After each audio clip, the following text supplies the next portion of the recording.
আসসালামু আলাইকুম my YouTube family, কেমন আছেন সবাই? আই হোপ সবাই ভালো আছেন। আলহামদুলিল্লাহ, আমরাও সবাই ভালো আছি। মাই ভিলেজ লাইফ আয়েশা চ্যানেলে সবাইকে স্বাগত। দূরে ও কাছে যে যেখান থেকে দেখছেন সবাইকে জানাচ্ছি আন্তরিক শুভেচ্ছা ও অভিনন্দন।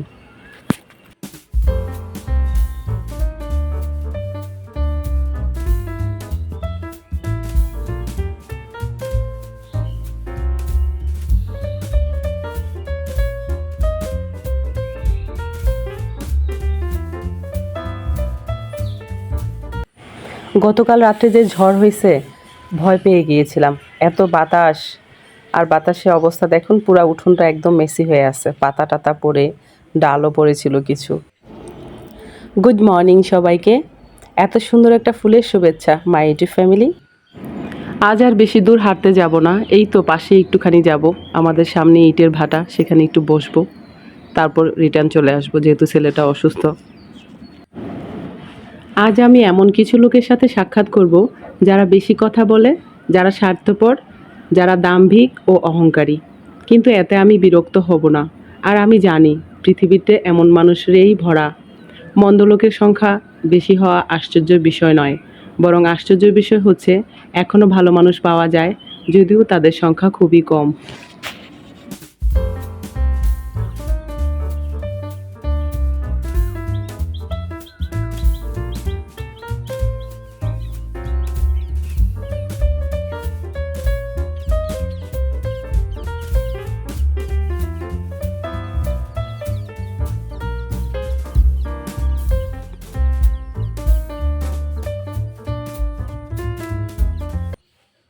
আমার কাজগুলোর মধ্যে হয়তো দেখার মতো তেমন কিছুই নেই, তবুও শেয়ার করলাম।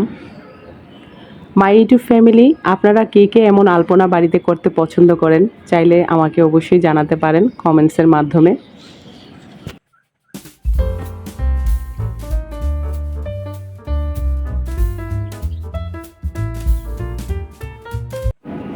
আপনাদের কাছে ভালো লাগবে বলেই জবা গাছের শান্তিতে আলপনা করছি। আর যদি ভালো লাগে একটি লাইক তো অবশ্যই দিবেন, আশা রাখছি।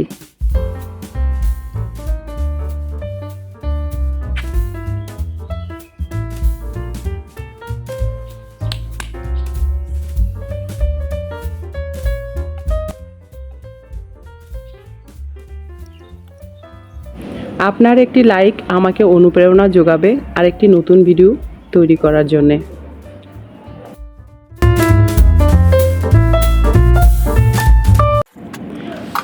তো আমার আলপনা দেওয়া শেষ, চলে আসলাম রান্নাঘরে।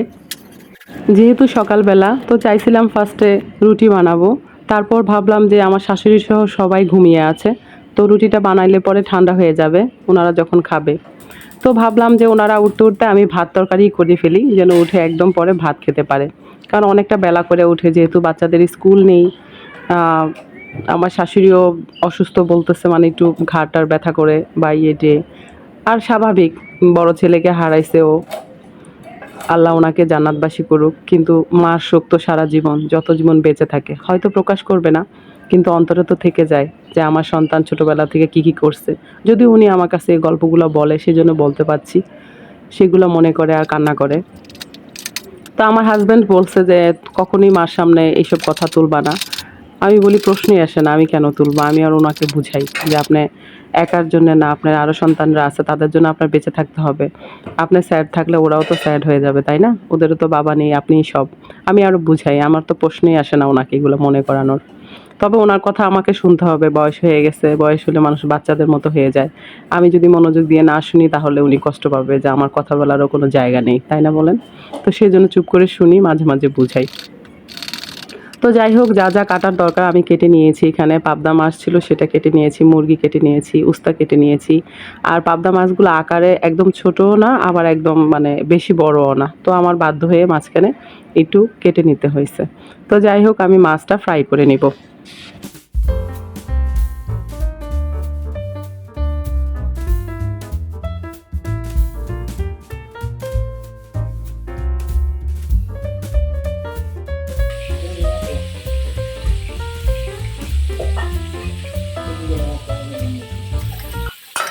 আমি খুবই তাড়াতাড়ি রান্নাগুলো করার চেষ্টা করতেছি, কারণ কি আমার যে মেজো ছিল অসুস্থ, সে তো উঠে গেছে ভোরেই।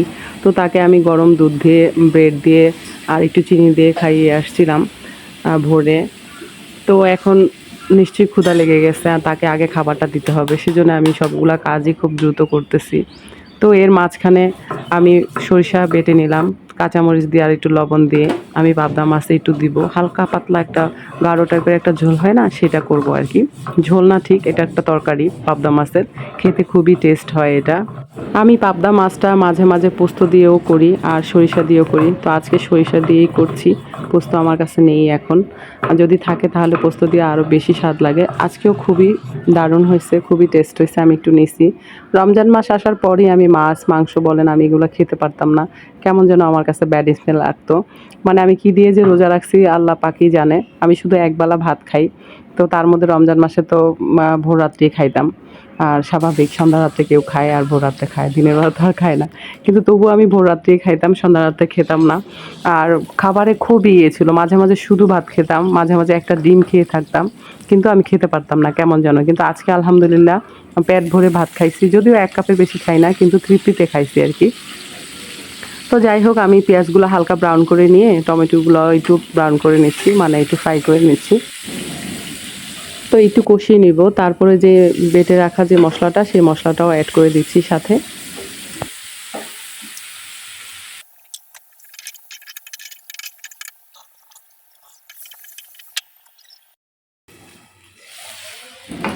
যে কোনো রান্নাই আপনার মনোযোগ দিয়ে করলে খেতে ভালো হয়, তো মনোযোগটাই সব থেকে মেইন জিনিস। আর তার মধ্যে মাছ যদি একটুখানি নরম থাকে বা সেটার ব্যাপার আলাদা, কিন্তু নর্মালি মনোযোগ দিয়ে রান্না করলে সব কিছুই ভালো লাগে, তাই না বলুন? তো আমি সব কিছু কষিয়ে নিলাম, কিভাবে দেখতে পারছেন। তারপরে ভেজে রাখা যে পাবদা মাছটা, সেটা দিয়ে দিলাম। আর এখানে হলুদ আসলে পাবদা মাছের গায়ে লাগে না, কেমন ফ্যাকাশে টাইপের থাকে, আর কালারটাও কেমন যেন আসছে। এমনিতে ক্যামেরাতে আর দেখা যাচ্ছে কেমন যেন, কিন্তু বাস্তবে কিন্তু খুবই সুন্দর একটা কালার আসছে।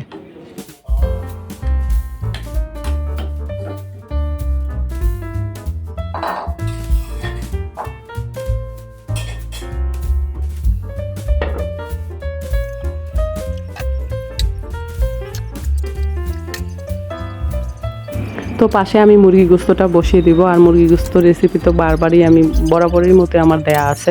তো আজকে তো আমি কেটে কেটে একদম ছোট করে দিলাম। রান্নার পুরোটা ভিডিও আমার ছিল, কিন্তু যেহেতু ভিডিও লং হয়ে যাবে আর কেউ তো ফুল ওয়াচ করেন না, ব্যাড লাক আমার। যাই হোক, মহব্বত তো আর একদিনে হয় না, সময় লাগে। তো সময় আসলে ঠিকই মহব্বত হয়ে যাবে ইনশাল্লাহ, আশা রাখছি। ভালোবাসা হয়ে যাবে একদিন, অনেক ভালোবাসা, যে তখন আর ভিডিও পোস্ট করবো আর সাথে সাথে ভিউজও আসবে, কমেন্টসও আসবে, প্রচুর পরিমাণ লাইকও আসবে ইনশাল্লাহ। আমার প্রতি আমার সেই বিশ্বাসটা আছে, শুধু সময়ের অপেক্ষা।